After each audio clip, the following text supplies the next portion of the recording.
Hello everyone, good evening. Please confirm that you can hear me properly.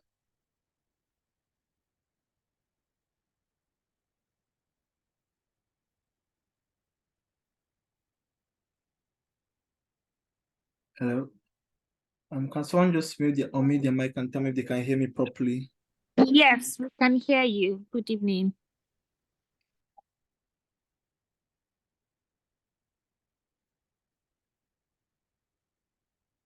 Hello, is anyone there? We can hear you. Can you hear me? We can hear you. We can hear you loud and clear. I can hear you. Hello, can anyone hear me? We can hear you loud and clear.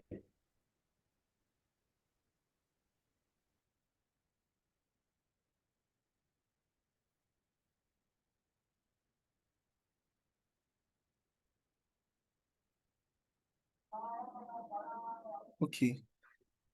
Seems like no one is talking. I just gave from the chat. You can hear. Okay, thank you very much. I'm just going to wait till like 8:05 or 8:10 so that we can give people the chance to join the session. So yeah, because there's a lot to share this evening, and I'm not going to lie, this class will go from from simple and easy to maybe a bit complicated. So I would love to give everyone the chance to follow me along in the class. So I'm just going to wait till let's say 8:10 or 8:05 for people to join. So let's just wait. So for people who are still on the call, please just stay on the call. I might just start by 8:05, or maybe if I can give grace to 8:10 before I start the session. Thank you very much.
So can everyone see my screen? Just want to confirm everyone can see my screen. Yes, your screen is visible. All right. Thank you for the feedback. I think we would just start the number we have. All right. So good evening, everyone. My name is Malcolm Okonkwo, and I'll be taking you all on data validation in Excel. So some of us already know what data validation is or what it's all about. And others are like, these data concepts, no, they finish you first. I started my journey and they told me data cleaning, data analysis, data modeling, they told me data visualization and dashboarding. Now Malcolm has come again with data validation. What's data validation? Okay, so I am trying to explain this in a way we understand, and a way that is very, very relatable. So we all know that data is everywhere, right? And people are constantly generating data. Companies, even we human beings, are constantly generating data. And the thing now is that sometimes the data can be very unclean or unstructured, and which now makes it a struggle cleaning this kind of data. And people tell you that when you clean data can take 80% of, when you start working as a data analyst, clean data can be 80% of your task. But the thing is that data validation kind of helps us regulate the kind of data we take in. So has anyone tried to fill a form, and maybe they'll tell you, maybe you want to sign up and it tell you this email already exists. So that's an example of a data validation step taken there to prevent another email from signing up to their database because that email already exists. Another practical example can be maybe a drop-down list. So I only want my users to select entities in my drop-down list. Maybe where are you from, like a country when you're filling forms. And some people may want to go and they want to write Nigeria, but they will just put Nigeria and maybe miss out the last A or the last I, maybe people are in a hurry. And we can't tell the situation in which people or end users are filling in their information, but they are always prone to errors. And the thing is that can take us a longer time in cleaning the data because we want to make everything consistent. But data validation helps us to make everything seamless, and it only accepts a certain kind of data. So if you come and put Nigeria without putting your last A, it's rejected saying there is no such country as Nigeria, be Nigeria without an I. I don't know if this is already this is already like something that you can all relate to, and try not to make it look so complex. As when I say data validation, I don't want it to look like a very big like vague words.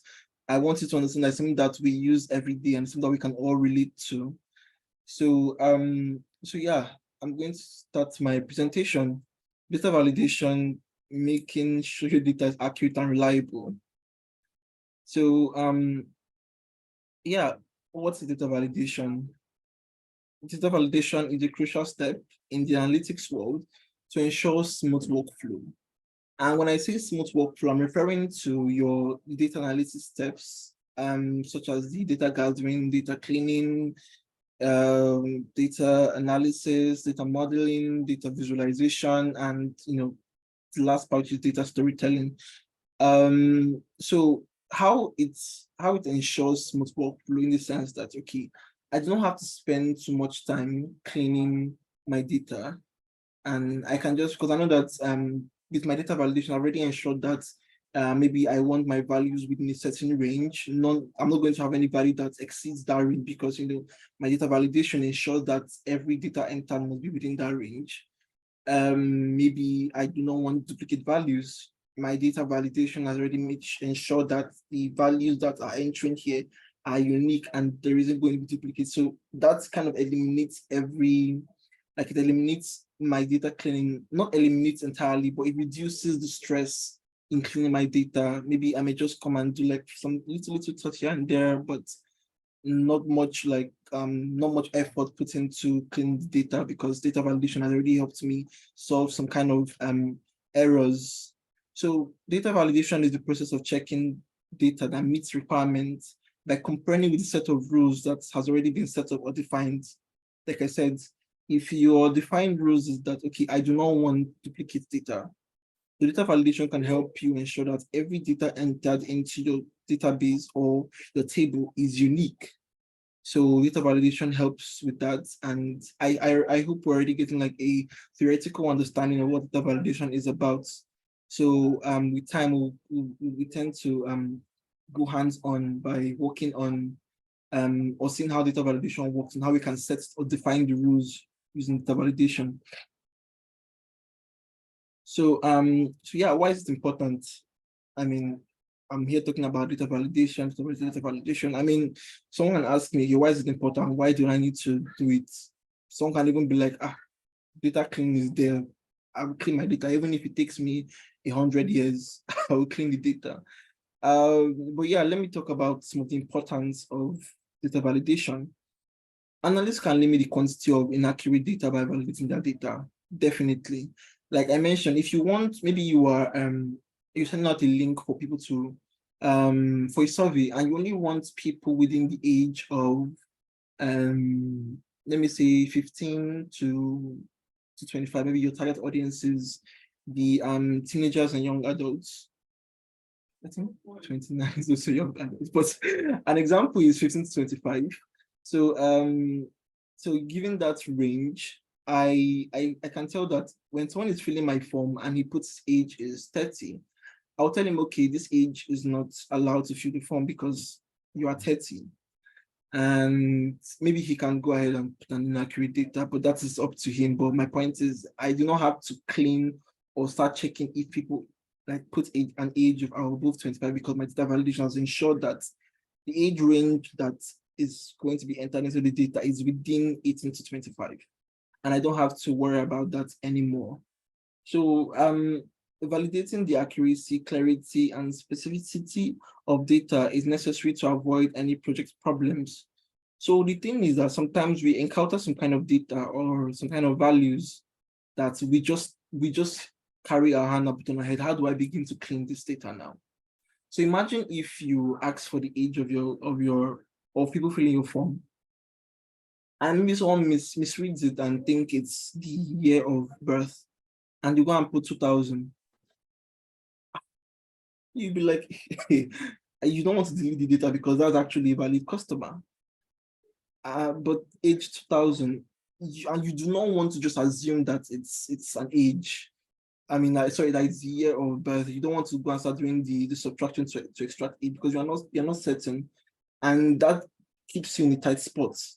So you can just avoid that or any other problem whatsoever by just validating your data, so that when people enter certain data, it will tell them if this data is allowed or not, and it will help users kind of rethink their inputs. Okay, no, okay, 2000, sorry, they asked for age, why would I put 2000? My actual age is 22 or 23 in that sense, because they have already like, they've gone to rethink their inputs. So data validation helps with that.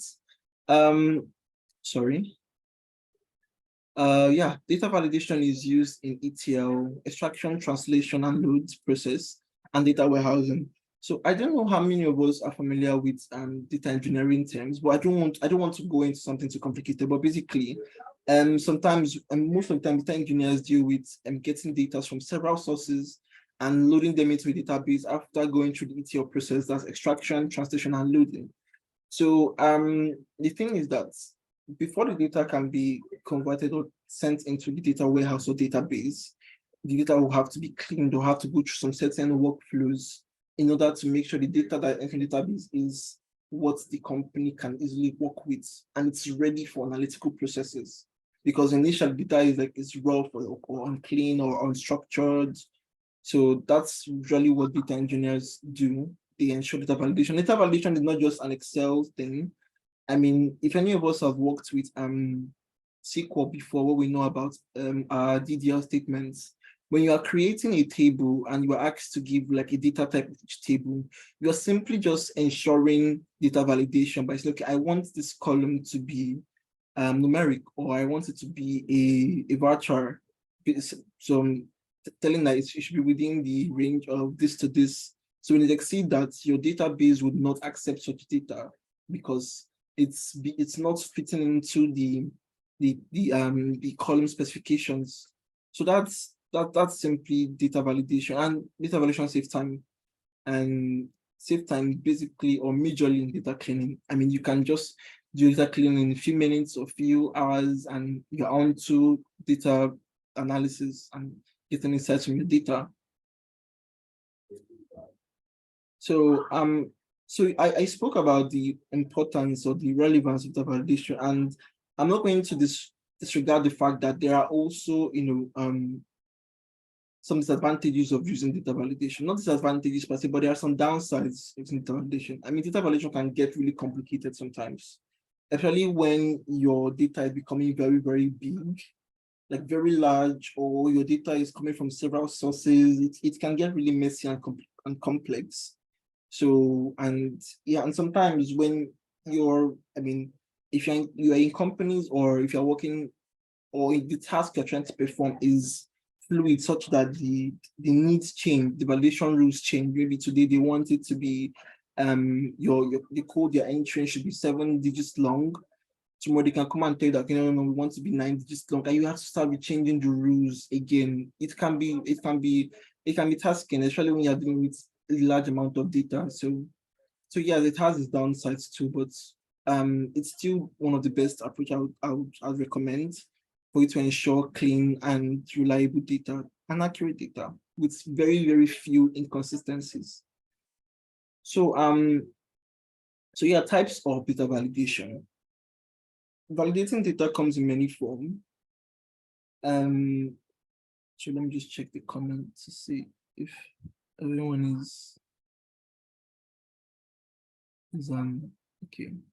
Someone asked for the Excel file. Okay, I think everything is. So I just want to be sure everyone is hearing me and everyone is following. So types of validation.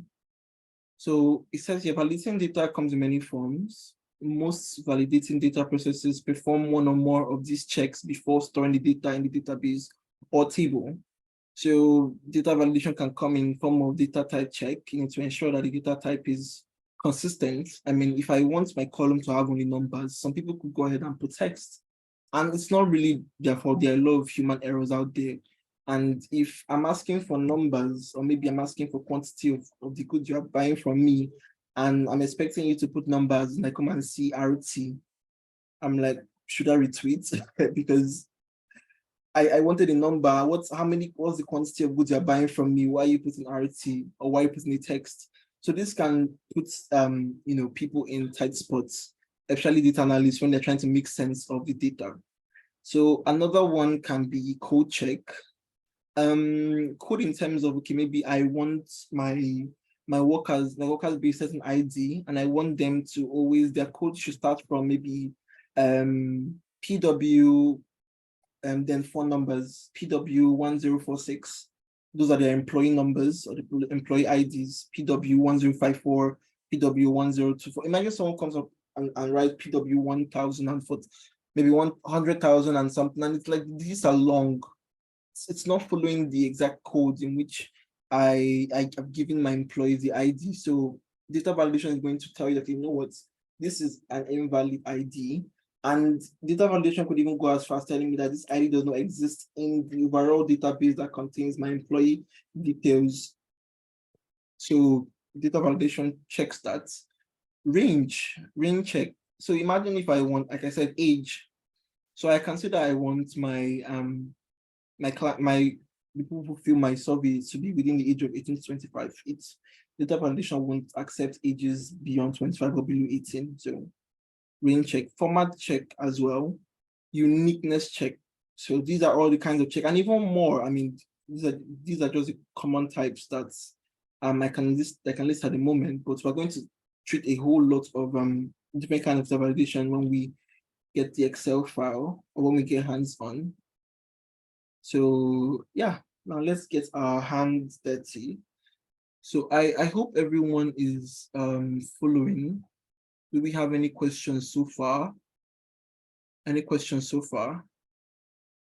Is everything okay? Just want to confirm that before I go to the Excel file. And if we're all following, you can just put a thumbs up or something. Okay, Debayo has a question. Please, just go ahead and ask. Good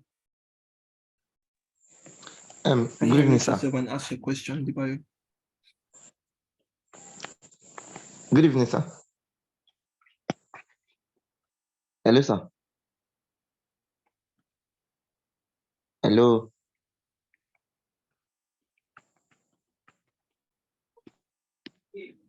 Hello, sir. I cannot hear you. I cannot hear you. I don't know why. I don't know why. Or can you just text? Can you just type it in the chat box? Is it possible?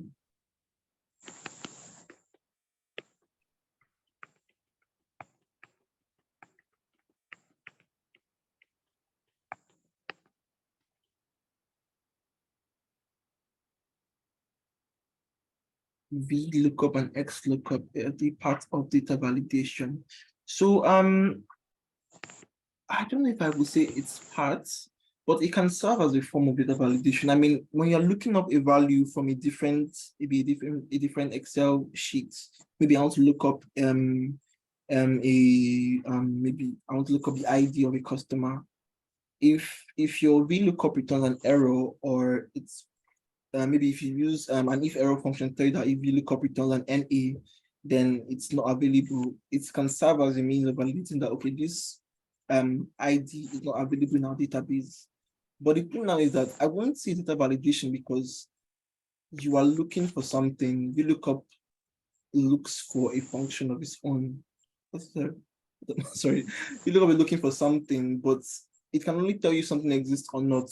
But data validation ensures that when you are entering the data into a table or a database, it's telling you that no, you cannot enter this data because it doesn't fit the specification.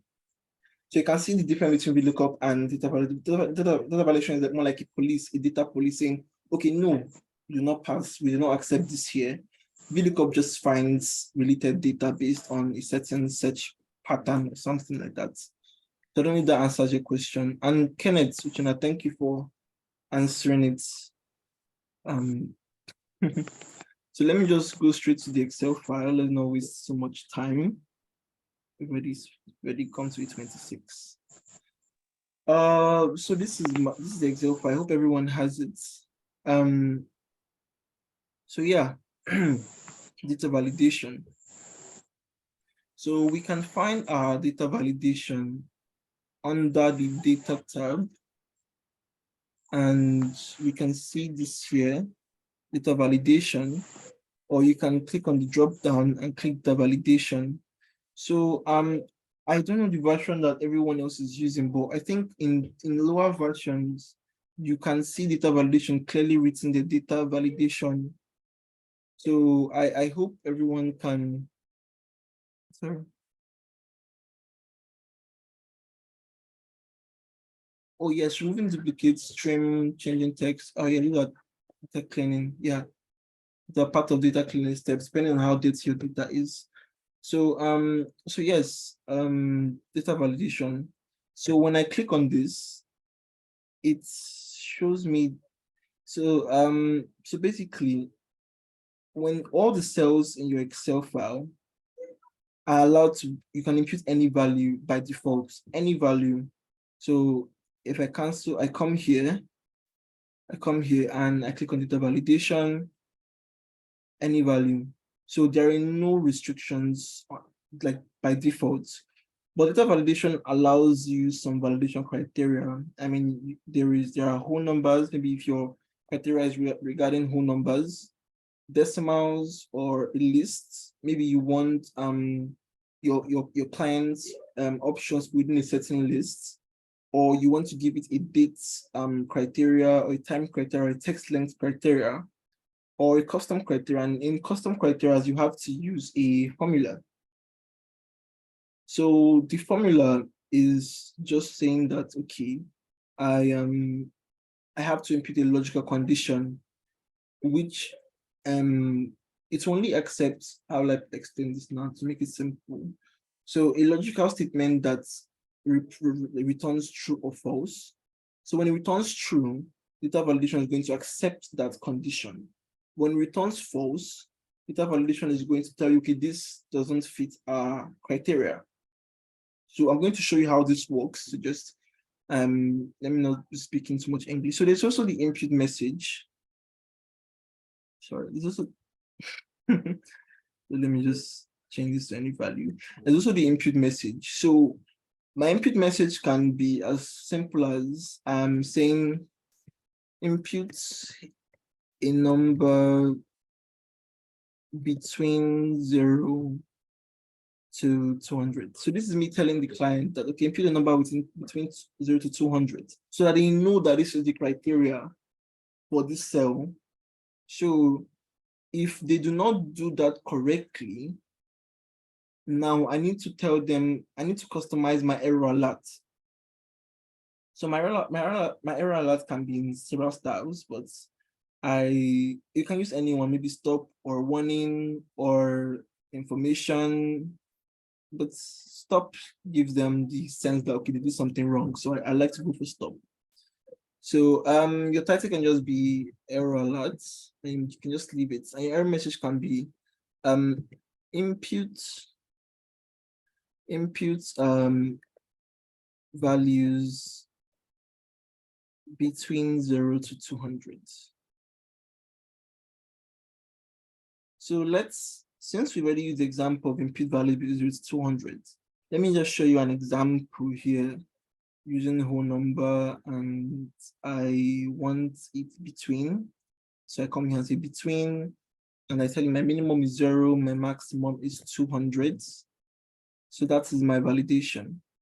So you look at, it's already telling me, input a number between 0 to 200. If I put 200, it accepts it. If I put 150 or 140, it accepts it. I put a whole number and my restriction. So if I put 20.1, it rejects it and saying imputes values between 0 to 200. Okay, I don't think it conveys the error message properly. So I can come back here to my data validation, go to my error message and type here impute whole number values between 0 to 200. So if someone puts 210, it will tell you impute whole number values between 0 to 200. So that is an example what data validation does. So for this cell, you cannot put any values, any decimal values. You cannot put any value below 0 and above 200. So that is what data validation does for you. It's once you set your criteria and you set what you want your values to look like, it enforces that rule for you so that you can reduce inconsistencies in your data. So let's look at the data validation build. So I hope everyone has this file. And I have supplier names, and let's say they are committed by a certain quantity of goods. So the note above says quantity should be between 20 to 100. So if a supplier comes and wants to impute certain value, imagine if a supplier comes and puts 2,000, and the second one comes to type 10.5. I mean, how will you have quantity 10.5? And the next one comes to type 45.1. Maybe the last one, Gabriel is even correct. He puts 100. But the thing is that if you give me as a data analyst this kind of data and me knowing that the quantity should be within 20 to 100, I start asking myself, what do I do with this? Because it's very inconsistent and it's going to be a struggle to make a decision, because if I had used my data validation from the onset, I wouldn't be experiencing values like this. So I can just come and highlight this rule. And there's a shortcut for data validation. To open it up, you can just press your Alt-A and you press your V and you press your V. So Alt-A plus V and you open your data validation. Let me just put that in the chat box.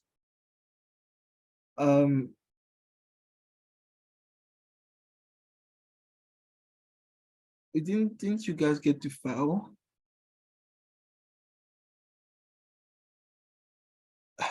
Okay. Okay, I'm going to I think if you heard about this class from the Telegram group, I attached the link there. So the link will take you straight to the file. If you also saw the tweet I put out concerning the class, I also included the file link there as well. So maybe you can just go back to check for the links or where you actually saw this class, and you see the link to the Excel file there. So to actually easily access your data validation, Alt plus A plus V plus V. So this is a shortcut to open data validation. So I hope you all can see it in the chat box. So just press Alt. You mustn't hold Alt, then A, then VV. You can just press Alt, then press A, then press V, then press V. I'm going to press that again so you see it. If I press my Alt, okay. Just want to show hide meeting controls. Move away first. Alt, You can see the results appear. I press A, I press V, and I press V again. It pops up. So this is a shortcut to open your data validation. So what is my first requirement? My quantity should be within 0 to 20. Just close this and check this again. 20 to 100. So I'm going to just select this region because this is the region where I want data validation to occur. But even if you do not, okay, I'm going to show you even if you do not highlight the whole section, and I just show you what to do. So I highlight the whole section, I come to data validation, I click on my data validation, or I press my Alt A V. Then I come to my settings. I know that I'm dealing with a quantity within 200 to 100.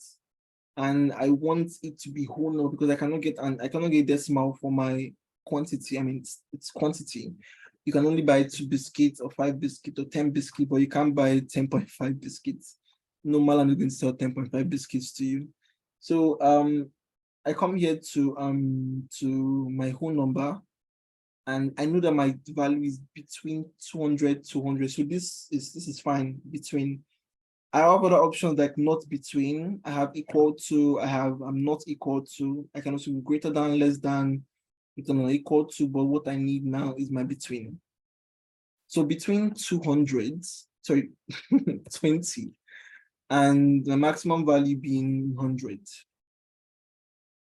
So I am going to input message. There's no need. Or I can just put, I can just input whole numbers, input whole numbers between 20 to 100, and my error message, I'm going to copy this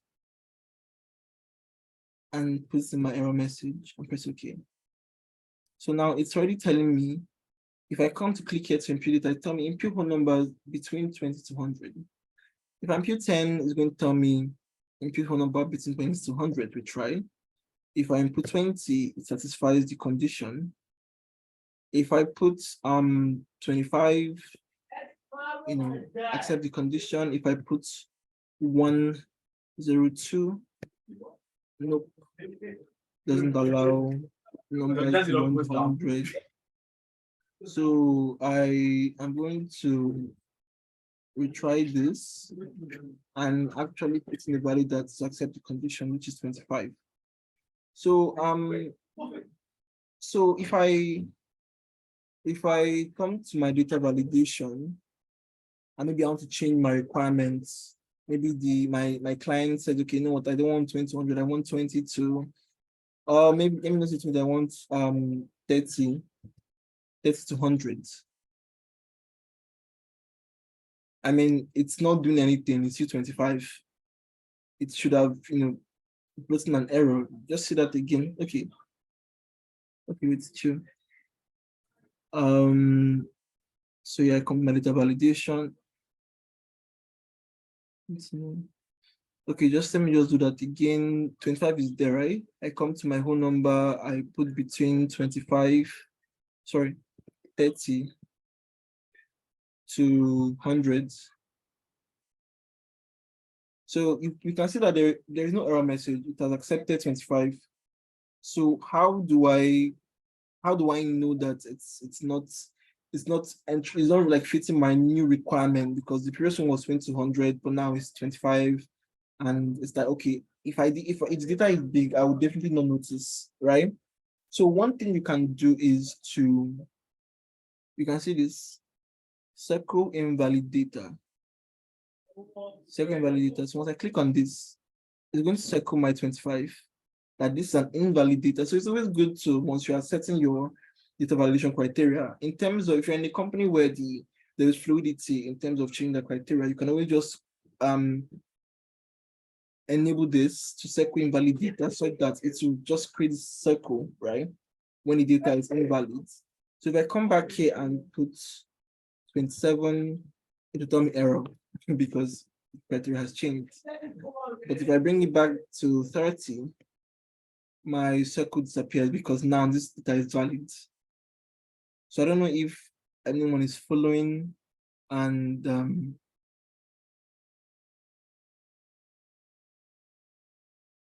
I'm using Microsoft. I'm using Microsoft 2021 version, yes.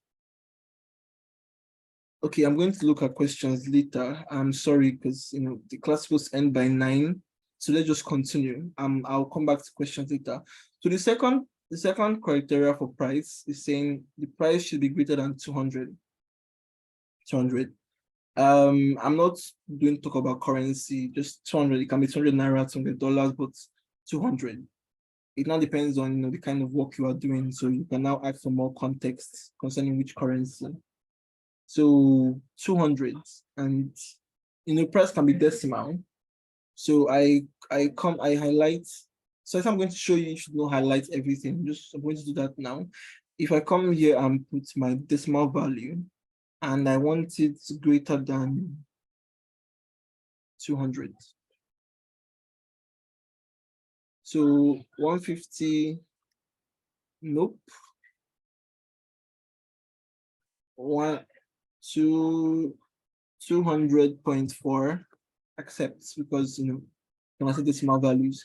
So now I do not have any validation for the row below it. I can just put 150.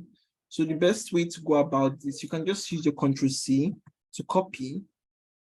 Then you highlight the cells down, you right click.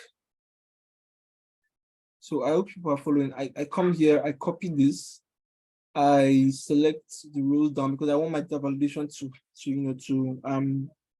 I want the rule to apply for these rows below this first row. So I come here, I right click, I go to paste special. So we can see that I can paste the validation. I hope you can see. I click on validation. So this will carry the validation rules of the first row and apply it to all the rows below. So we can see this. And I put second validator. Sorry. Second validator because this nigga is invalid, sorry. So if I want to know if my data validation was copied throughout, I can just come to my data validation and I will see it greater than 200. So yeah, this is how you can copy validation into multiple cells. So so products. Now they're saying they want products. Okay, let me just change this out. So stop. Or let me just leave this out. Anyone can see that it's invalid. So so yeah, products must be in the product list. So I can just come here. I can press my Alt AVV. Then I can just come to my lists, right? And there are three products. I can come here and type my stationery with a comma, my furniture with a comma, and my laptops. And I'll just press my OK. So there's a drop down. Stationery, furniture, laptops. So if someone comes here and types, let me say, ball, it should read an error because it's not in the list. So it's like that thing I told you about putting Nigeria without the I, or putting an invalid country when there's a list asking that contains countries out there. So if you put anything that doesn't fit that country requirement, then it will drop an error. So these are just the simple steps for data validation, but I would only recommend you use this comma when you are dealing with data that doesn't change. And it can actually be quite a hassle or a struggle typing out the product because this is just what if you have 10 products. So if you have 10 products, you can just create a list of all the unique products, then just come and highlight them. You can see what I did there. I'm going to do that again. I clear this place. Let's say it's by default on any value, right? I come to my list, I come to my source, I go to where my products are, and I just highlight all the cells I need. And I press OK. So drop down is there. But the thing is, if you're in an environment where if you're working for someone where the data can change, maybe they just start to invest in new products and they want to, what do I put as in, let me say materials, and they made the updates, but look at it will only highlight, it will still highlight only stationary furniture and laptops. So the question now is, how do I make my products dynamic such a way that once I increase my products, my list increases? So one way we can do this is using our table, will I call it a function? Yes, I think I'll call it our table function. So we have to convert this list to a table, and that way it's dynamic such a way that once we increase the products, it reflects on our drop-down list. So there's several ways to go about this. You may not necessarily create a table, but let me just show you what I'm talking about. So if I put maybe Gala doesn't show, right? And we have materials that doesn't show. So one way you can do this is to, so once I hold down my shift key and come to the cell, I can drag it. So you can see how it's moving. I hold down my shift key and I click on my cell. I hold down this my left button, I click on the cell and I drag it up, and see, I've moved materials up. And look at this, it shows materials, but it doesn't show Gala, because from the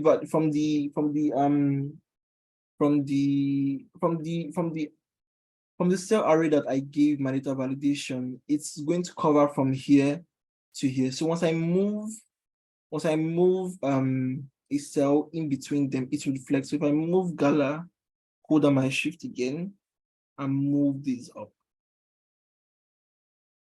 Gala should show.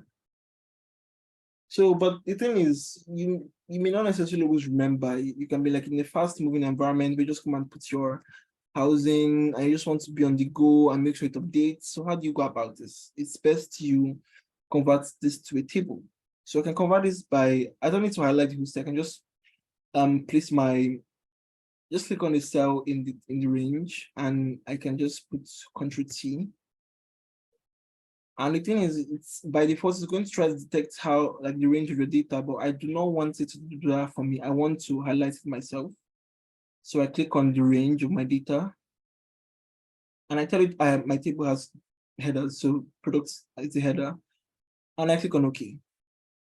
So I don't want this design, it brings up, I come to my table. What do we have this? So I come to my table, I go to table design, and I come here to click on lights just to remove all the formatting. So what will happen is that I'll have to come back here to re-input my my list. So I go to, I just press Alt+A+V+V. It pops up, and I come to my source. I delete the source that is there. So I hover around the header of this table. Once I go above this, I'll just see it drop down. You see the drop down? Once I click on it, it will highlight every cell in this table. And I press OK. So yeah, we can see housing, laptops, Gala. If I come down here to put Facebook, it should automatically update Facebook. Genre.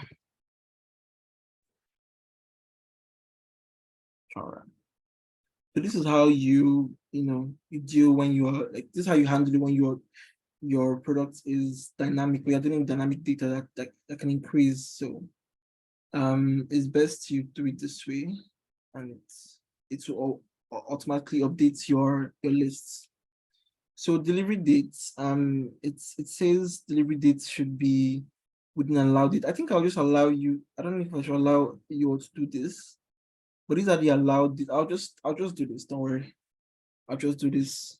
So I come to my data validation. I go to dates. I go to dates, and the condition says the date must be within the allowed dates. The allowed dates are this and this between the allowed dates. So this is my minimum dates. This is my maximum dates. So I come to my data validation. I go to dates. Oh no, sorry, I'm supposed to click here. Data validation. And I come here, I go to dates between, which is what I need. My start date is this. And my end date is this. So, and the thing is, one thing about date styles, it's tricky. People don't necessarily know the kind of date format to put sometimes. When Excel works with the date format of months, of or MDY, basically, MDY. So it follows the format MMDD,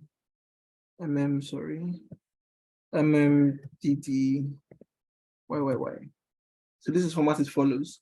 So, but people may not know. I mean, if you give me a data to fill in the dates, I would say today's date is what, 15. I'll say 15/04/2023. That's what I'll say. But and the thing is, someone else will come and say, can come and follow this format and say 04/15/2023. So that can be misleading. I mean, you won't even know which one is like the right date format, but with data validation, it ensures that they follow that date format. So if I come here to put, let me say 2022, it will accept it. So if I put 12, it will say no. If I want to say, let me say I want to like talk about this minimum dates, and I put 12/2/2022, it will reject it because it's not following that format. So this ensures that format is followed and you won't have to waste time cleaning the data or the date table because the formats are inconsistent. Another one could go as far as 7 digits. So I want my driver's supposed to be 7 digits. So I highlight here, I go to my data validation, and I go to my drop down and click text length. So you're saying now the text length should be between, so you can give it a range, or you can give it an equal to. So they said 7, and I want here to be 7. So if I come here to put TYHD 577, it accepts it, right? But if I add an extra value, like 8, it will tell me it's an error. So I would recommend that you customize your error message so that when an error pops up, the person that is interested in your data will know that, okay, this is where the error is coming from. This is the rule that it's been asked for, because not everyone will have the time to hover above to see this. So you can actually put an input message and an error message. So they see the requirements and they see the error, basically. So I think I can let me take a few questions before we move further.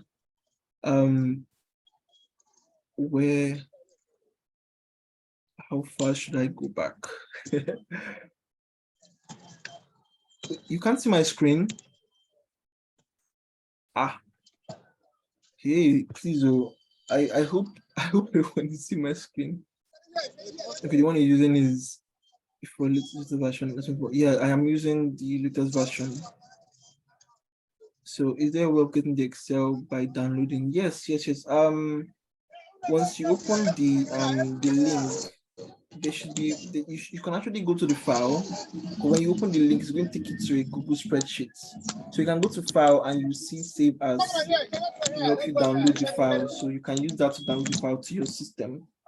So okay, I think Uchenna has been helping me to answer my questions. So thank you, Kenneth Uchenna. I really appreciate.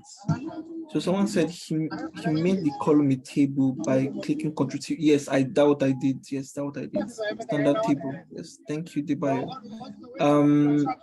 So boss use whole number and add first date. Boss use whole number and add first dates on the minimum column. On the minimum column and second date on the maximum column. I don't get that. I can't see. Okay, you can see my screen. This can go. Okay. Okay. The link to download. I included this on the tweet I made. So I don't know if you know my profile, Malcolm Okonkwo. I put the link to download the file there, and there's a Telegram group for people who are majorly holding this class for. I included the link there, so just check for it, please. Wherever you join the group from, wherever I joined this call from, okay. So you can find me on Malcolm Okonkwo. Just check my Twitter handle with this, then you see the tweet I made. But sorry, no, this is direct message. Sorry, find me on Malcolm Okonkwo, please. Yes, thank you, Emmanuel Biodun. I really appreciate. So you can follow this link to the to Twitter I made, then you can find the document there. So you can just follow through with all what I've done if you've been understanding. So someone asks, do we get an assignment based on what we've learned so far? Okay, if you want an assignment, I can always customize a different workbook for an assignment, but I would say first follow through with this one because there are a lot of examples and I hope I have time to cover every single one of them. But yeah, there's a lot of examples that I would like to treat. Then just go over it, reflect, understand what I did there, then probably ask questions. And I want to apologize for me not being active on the Telegram group. What did you say? Yes, you can download it. You can download the Excel file. Like I said, it's going to open a Google spreadsheet, and the spreadsheet is once you go to file, the file tab, like it says here, go to file, you see save, and the save can help you download it to your local device, so you can now open it on using your own Excel rather than hooking into spreadsheets. Or if you're more conversant with spreadsheet, then you can use spreadsheets. So okay, so how do you join the Telegram group? If you check the tweet I made, I tagged Data Challenge group. So once you go to that group, once you go to that Twitter handle, follow the link in their bio and join the Telegram group from there. So I think I have answered all the major questions. So let's continue. But someone asked me to explain data validation again. Okay, so like I said earlier, data validation just helps you give your data rules. So because like I don't know if you know the sources of errors in data, most of the time it's from human error. And when you are dealing with data that humans are going to impute the values, sometimes it actually gets, people tend to put in things that are not required or that does not fit what you want. I mean, if you want your age to be within 15 to 22 like years of age, someone can come and put 35. I mean, you'd be like brooding through the instruction, but you can't blame him. He was in a hurry or something. So yes, data validation just helps you give your data rules so that people have to follow them. And once their input doesn't follow the rules, then it will reject it. So Reginald, your hands are raised. Can we go about data validation? Dates validation. Yeah, I meant dates. Dates. So yes, let's go about the validation. So after the validation, I'm going to go to the next one, which is the custom function, because this is a lot taken as well. So let's go over the dates.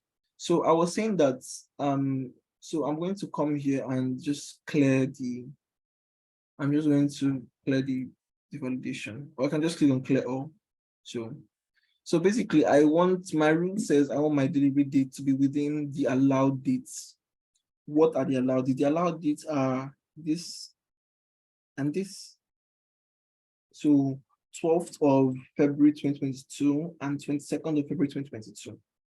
So if I don't want my users to input dates beyond that, or let me even use a more, let me not use like random date. Let me use a different example. Let's say I want my users to input dates from today to next week, which is 7 days from now. You only put dates within 1 week of when you are like logging in or when you're registering. How do I do that?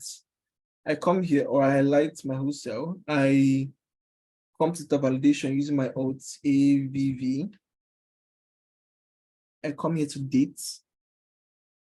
So it's asking me what is my start date, and I want my start date to be today.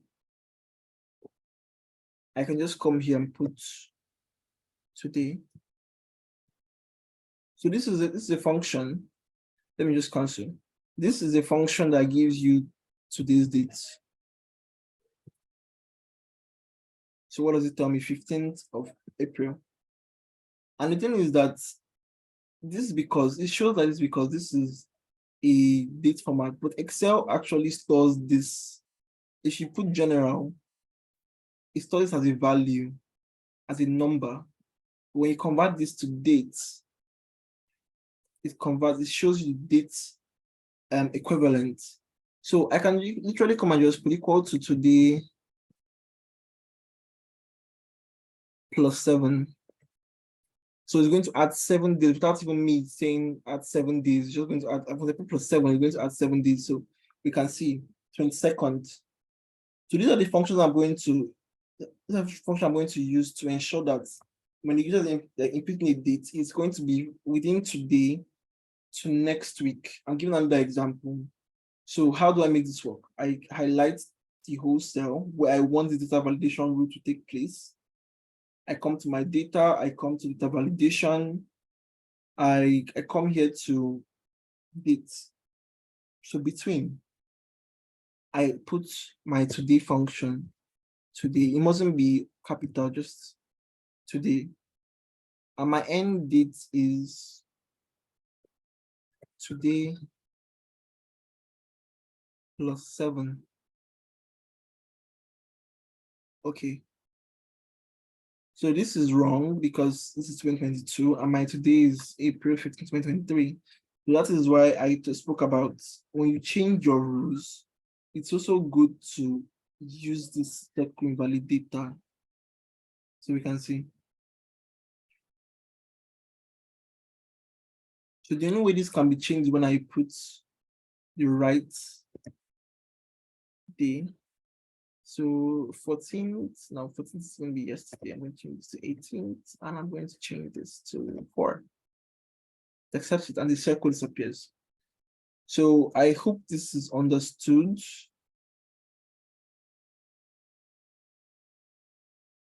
After this class, we'll be stepping the next topic till we get Tableau and Power BI. Or, you know, so let's go to some custom functions.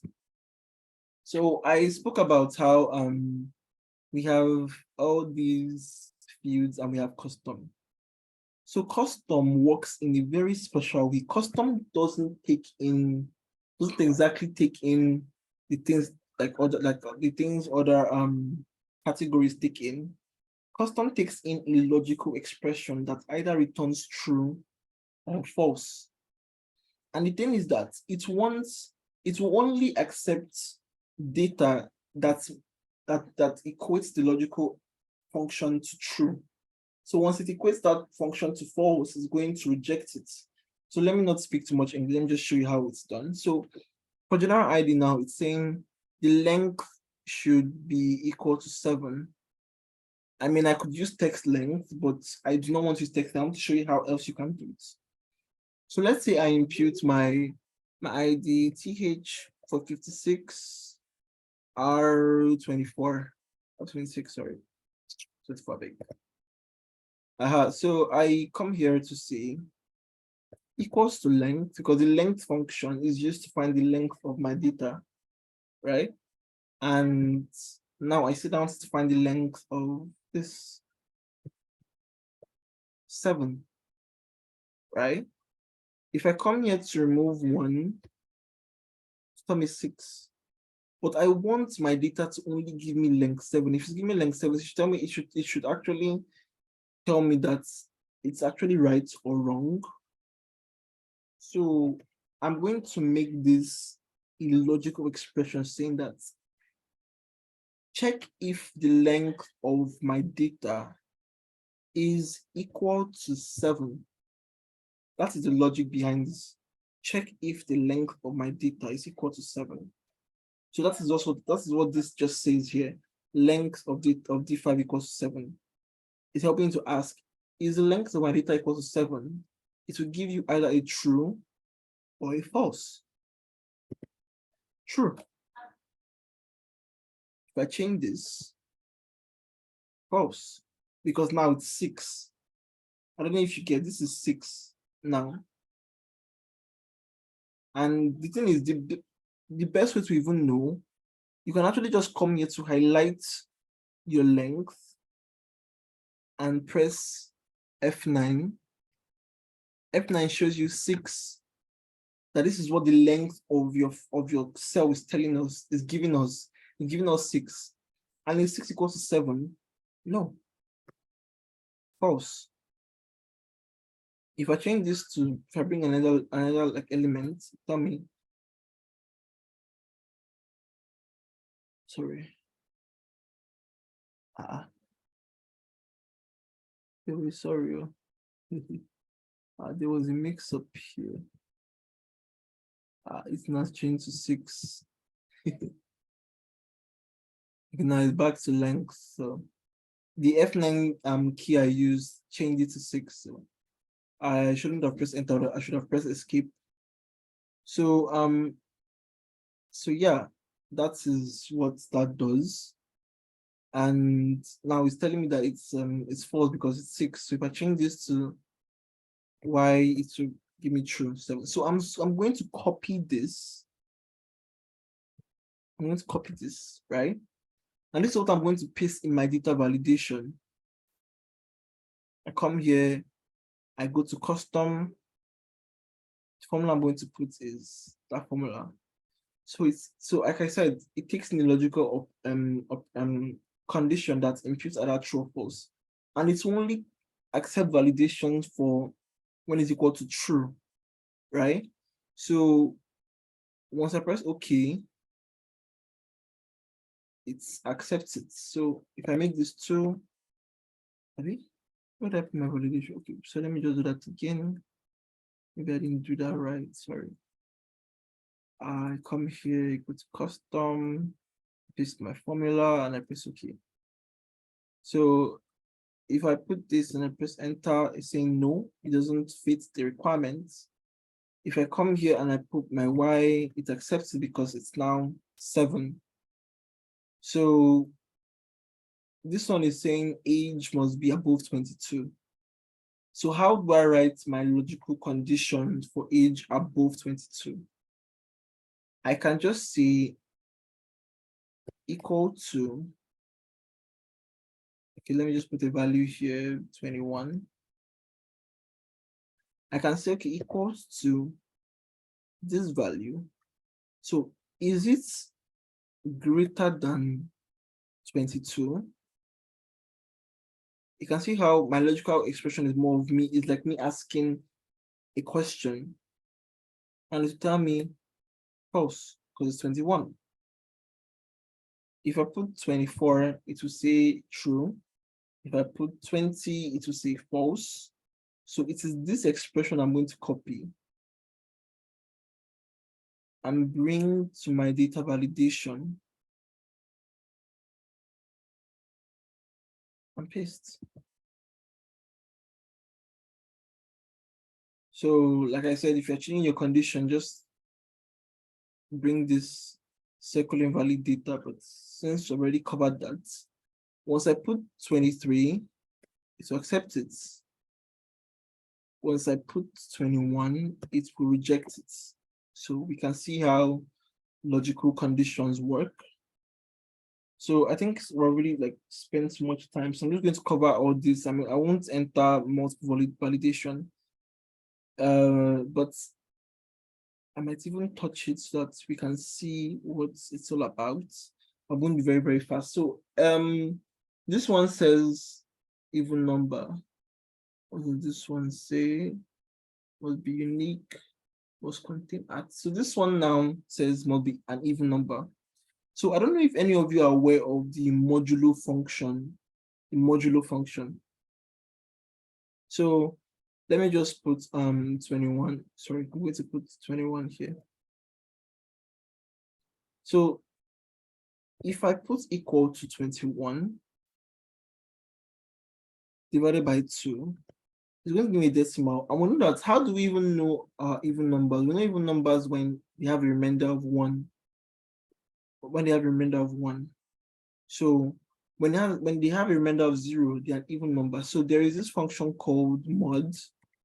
Mod is more like it returns, like I said, it returns the remainder of a number after it's been divided.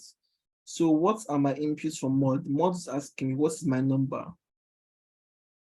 And what am I dividing? I'm dividing by 2. So mod is going to return the remainder 1. If I put an even number 0, an odd number 1. But the thing is that I want my mod value to be equal to 0. When it's equal to 0, it now answers the question if it's an even number or odd number. So if I put equal to 0, it's going to say false, because mod, if you highlight mod of F5 current, then press F9, it's going to tell me 1. That's what my value is giving me. It's giving me 1 from the expression mod. So I'm going to press my escape. If I change this to 22, true, it's an even number, and I'm going to copy this. I'm going to copy this and bring to my data validation. I'm going to go to my custom, I'm going to go to my formula, and I'm going to paste. So if I put 21, it will tell me an error until I have satisfied the condition of it being even. So let me show you how you ensure for unique numbers. So unique numbers, I'm going to use, I hope you are familiar with the count if function. So basically, I'm going to just give like a dummy data. Maybe dummy data, I'm going to give him like boy, girl, sorry. Sorry. Boy, girl, toy, boy, and girl. So I'm just showing, I'll just show you how the countif function works. So if I bring my equal to and say count if counts based on a condition. So count if,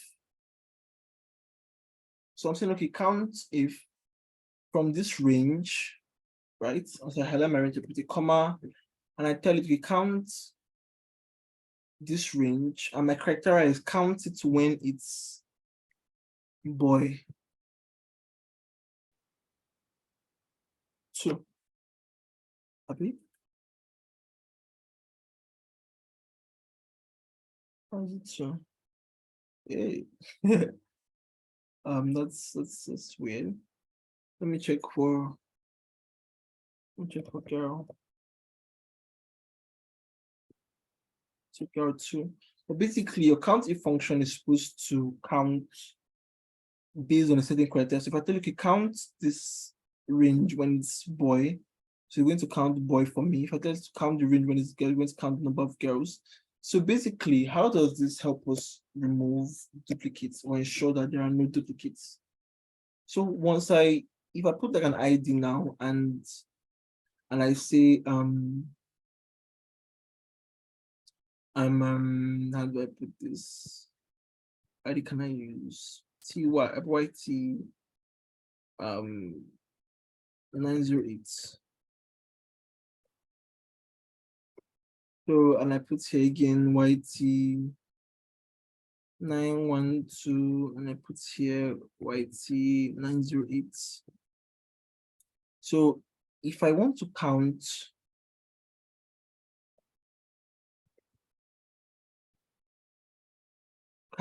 if, and I said, okay, you know what?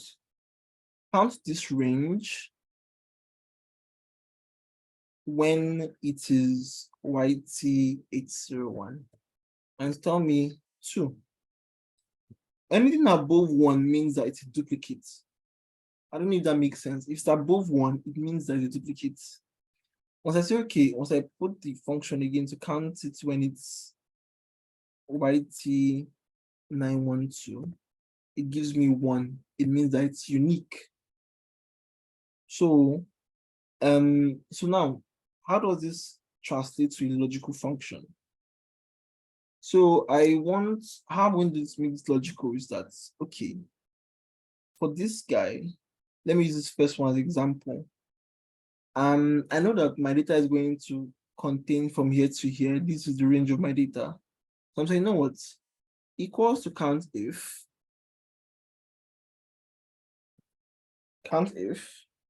This is my whole national ID range, but I'm going to count based on the first row.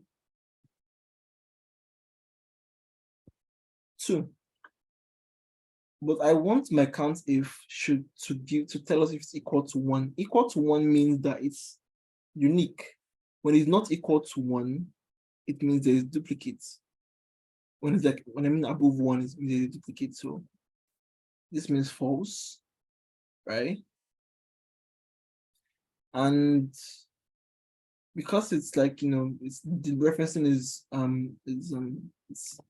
it's not absolute. That means I can actually move my reference. I can just drag this down and it says true. That means it's telling me this is a duplicate. This is unique. This no, this can't be true. My point is this is duplicate because it's giving us count of 2. This is unique because it's giving us count of 1. And the only reason why that gave us true was because, let me just go that. If you look at it, it's dynamic, so it's moving down. So it's only highlighting here to here. So it's not referencing here absolutely. So if I can make this an absolute using my F4 and sorry, no.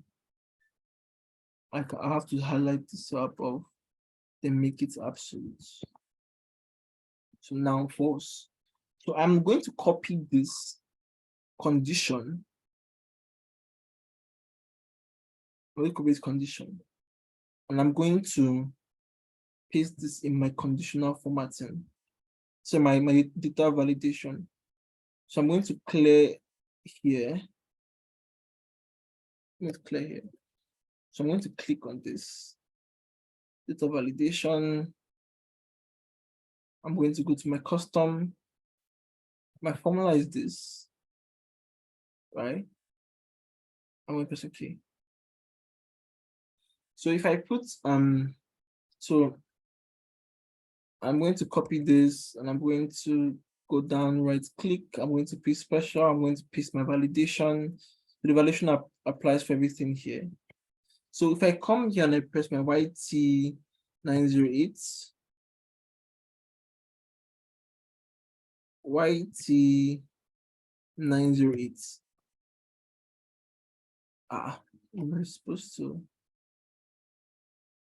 Okay, I'm supposed to make it absolute. That's true. That's true. Don't mind me. I'm supposed to be fixed. I don't know if you guys understand cell referencing, but it's supposed to be fixed. So, but it's okay. And I'm going to enter this again. I'm sorry. What's happening?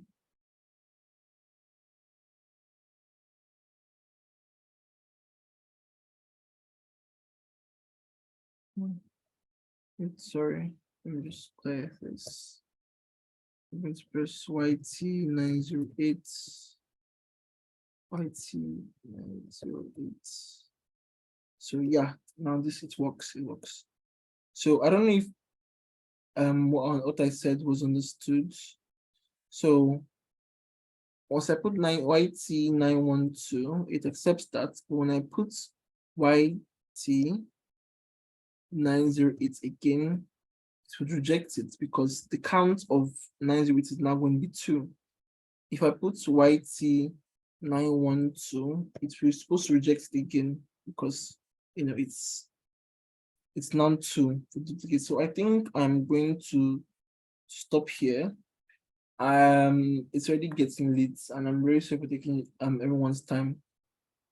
So minimum of A1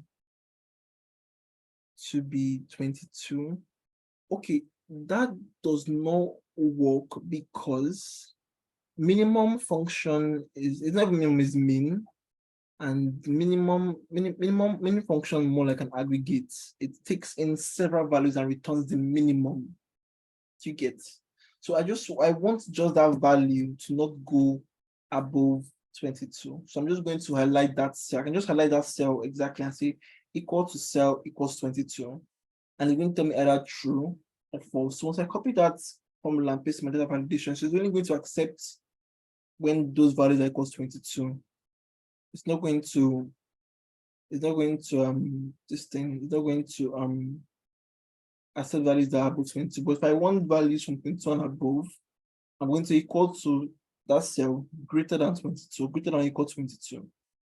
So minimum is an aggregation function. I don't think it works in this case. So I don't know if that answers the question, Blessing.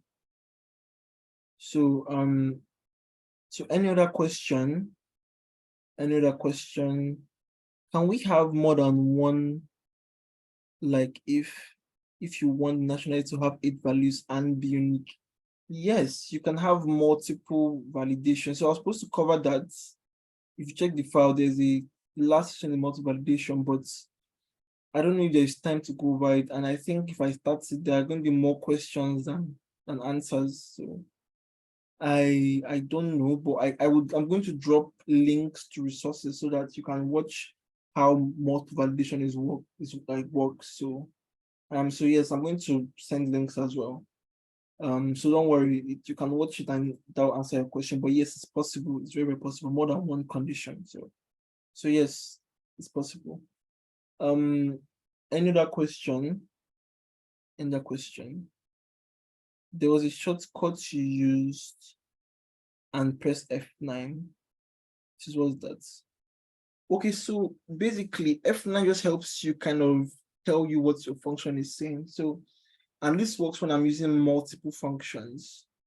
So just see what I'm doing. For example, now I say, okay,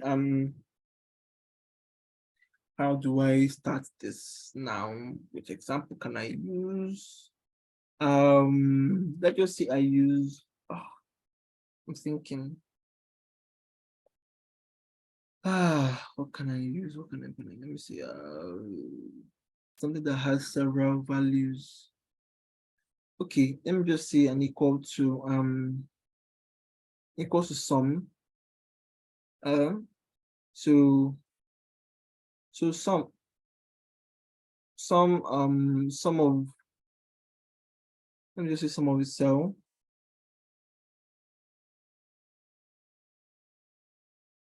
Sorry, some of this cell. So so yeah, this cell. I put 76, 55, 55, and whatnot. So I want,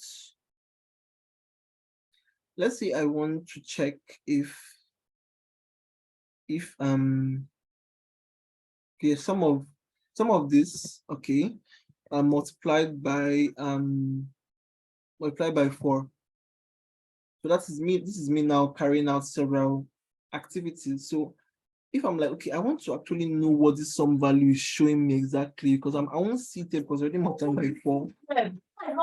I can just highlight this and press my F9. So F9 kind of reviews what my functions are telling me without me having to separate them, especially when I'm doing like a lot of things. And you know that in Excel, there are times when you can actually nest several functions together. So now you see how that's how the F9 function works. And just help you review what's the output of a certain function without you having to separate it. So it's okay, please just show the counting formula one more time. Count if. Okay, the count if. Please forgive me, it's already getting late. But I'm just going to show this one more time. One more time, please. So, like I said, I want to count if count based on a condition. I gave an example when I said, okay, boy, girl, sorry, girl, not boy, and girl. So maybe now I have like, I have boy here, and I want to count based on what is in this cell. So I say, okay, you know what? Count if. So you can see what's written here. Count the cells within a range that meets a given condition. So count if. So this is my range. And I want to count cell that fits the boy criteria. So you can see range criteria. So I want to count the number of cells that contain boy. I come and click here, boy. And it tells me 3. There are 3 cells that contain boy. If I come here and say girl, 2. If I come here and say not, 1. So you can see how this counts our cells. So that is the idea behind this count if. So now, how do we use this to remove duplicates or to ensure that there are no duplicate values? When your count is above 1, it means that the values are occurring more than once. And we don't want that. We only want it to occur once, right? So that's why I said, okay, you know what? This is the entire range of my national ID. I want to highlight the entire range, just like I'm going to I highlighted this range, right? And I want to use that to count the occurrence of each ID and ensure that it is 1. That's the logic behind it. So if I say, okay, you know, count if, and I use this range, right?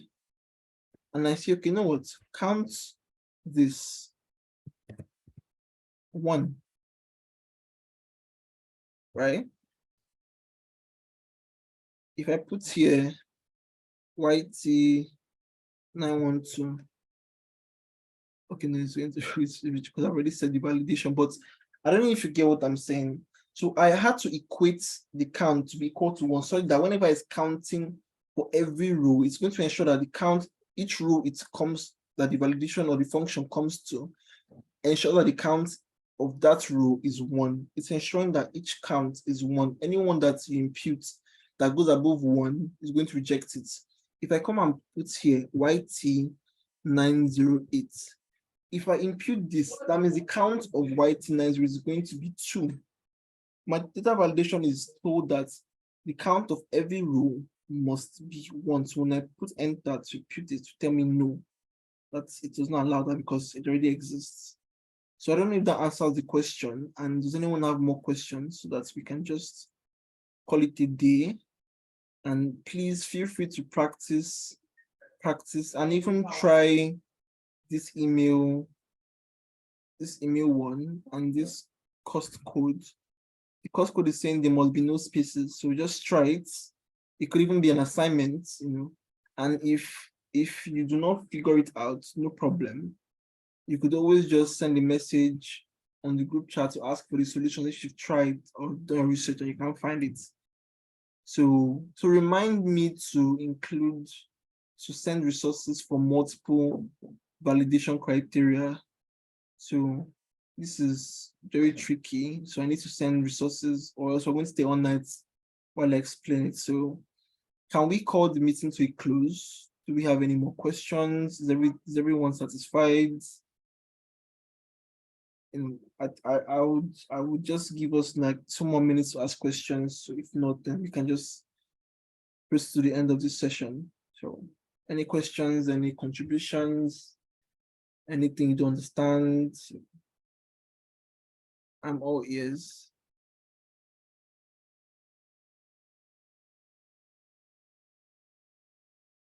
So I'll be closing this class by 9:33. So 2 minutes for everyone to ask their questions. And if you've tried reaching me on Telegram or sending a message and I did not respond, I am really sorry. I'm not active on Telegram, but I come there once in a while to check messages, and I've DM'd some people that have posted a problem to help them solve it. If you can't reach me on Telegram, please feel free to chat me up on Twitter using this handle. Once you message me with your question or your problem, I will do my best to respond and help you. I mean, I can't say I know all, but definitely I'm going to assist you to solve them. So if no questions, then we can call this meeting and we can proceed to end this meeting. Thank you all for coming, and I hope you guys learned something or, learned something new, basically. Thank you for coming, and I really appreciate it. Good night and have a nice evening. So, yeah, thank you. Okay, so I think I can end this meeting now. Stop my recording.